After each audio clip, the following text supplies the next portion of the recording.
What's up, YouTube? This is back in Cali. This is episode 5 in my One Man's Opinion series. Before I get to today's topic, I want to mention my baseball group break that I'm trying to fill and my football break that I'm trying to fill. The boxes are not in hand, but if you check out the videos, it'll tell you everything you need to know. I want to get these filled possibly tonight or in the morning, get the money collected, and get them ordered for you. So check those out. Description is going to be over here in the box. Okay, on this episode of One Man's Opinion, we were talking about this in blog a little bit this afternoon, and I thought, hey, this would be a great topic for One Man's Opinion. This is going to start some good arguments. Today's topic is going to be professional wrestling, real or fake. Let me start by saying, in my opinion, I believe wrestling is not fake so much as it's choreographed. There's a big difference. Fake means just absolutely fake. Choreographed means, yeah, the blows that they're delivering may not be full force. Some of them might not even land, but these wrestlers go through hours upon hours of training in order to do this. You're basically taking your life in your partner's hands. You have to trust that your partner knows how to deliver a move and deliver it in a way that it's not going to break your neck or break your back or kill you in the ring. So it's a lot of choreography, it's a lot of trust, and the moves that they do, there's some of those things you cannot fake. Landing on the mat, landing on the floor, being hit by foreign objects, whatever. So it's a lot of choreography, it's not so much fake. And I guarantee you, if you ask professional wrestlers, they're gonna tell you the stuff hurts. And I've done it before. I had a group of friends in high school, this was 20 years ago, who did backyard wrestling before backyard wrestling was popular. And yeah, we got hurt. Everybody got hurt. Same with the wrestlers. Like I said, some of the blows might not land, and you could tell right away, but there's a lot of stuff. Some of the punches, some of the kicks, everything is pretty much real, but choreographed in a way that they know how to do it, that they're not going to hurt the other person. The endings of the matches are preset, so they're determined ahead of time who's going to win, who's going to lose, how it's going to happen.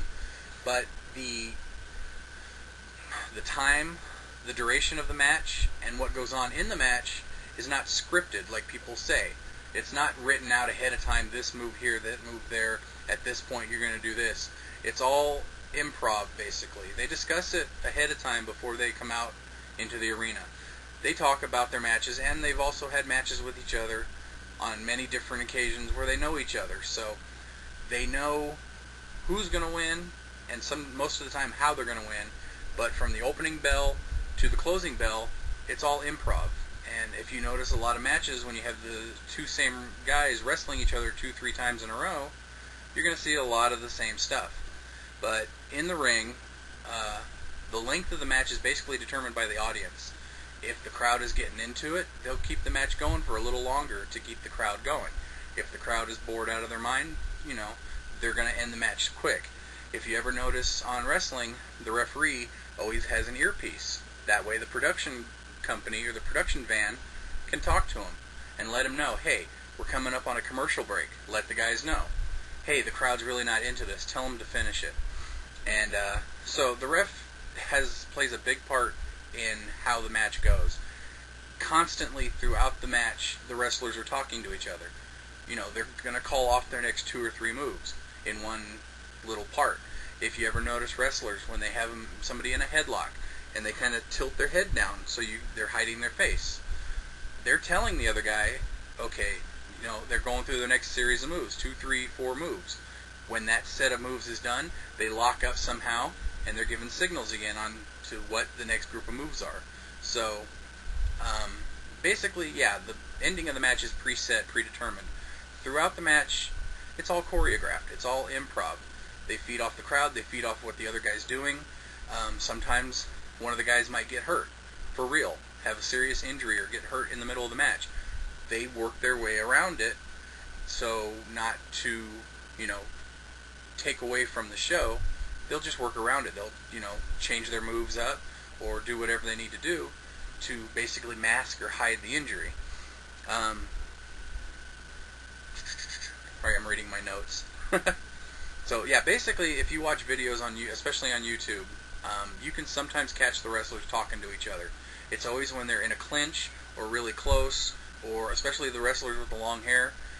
The hair's in the face that's blocking them, so they can talk.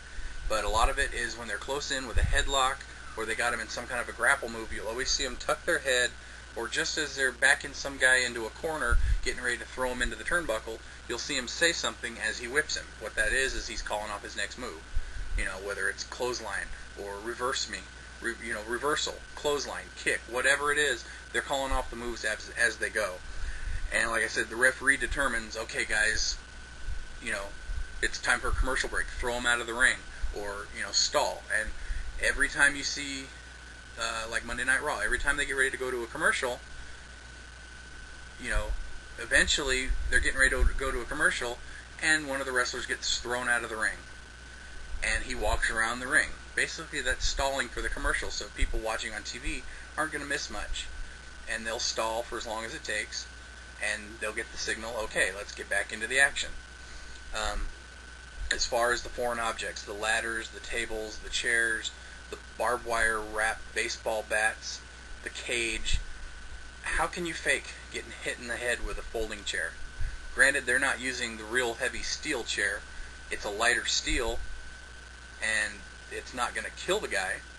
The ladders are the cheesy aluminum. If you see when they use the ladder in certain moves, the ladder gets all bent and warped.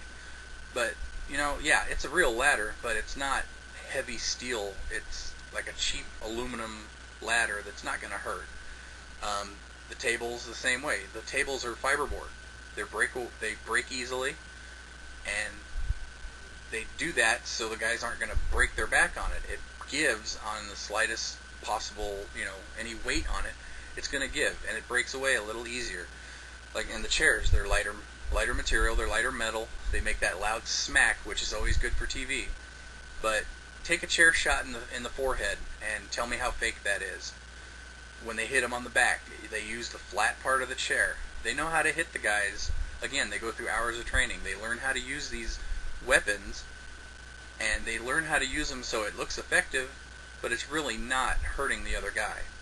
They know how to absorb the pressure.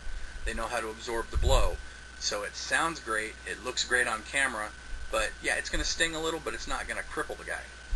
So, and again, it goes back to the hours of training that they use to, they go through hours upon hours of training with every aspect of wrestling to learn how to hit a guy, how to take a hit, how to curl their head under when they're body slamming them so they don't land on top of their head. They have to practice all these moves because, like I said, if you're standing in the ring, you're taking your life in your opponent's hands. You have to know that he knows what he's doing, and you have to trust him. And that's what makes for a great show.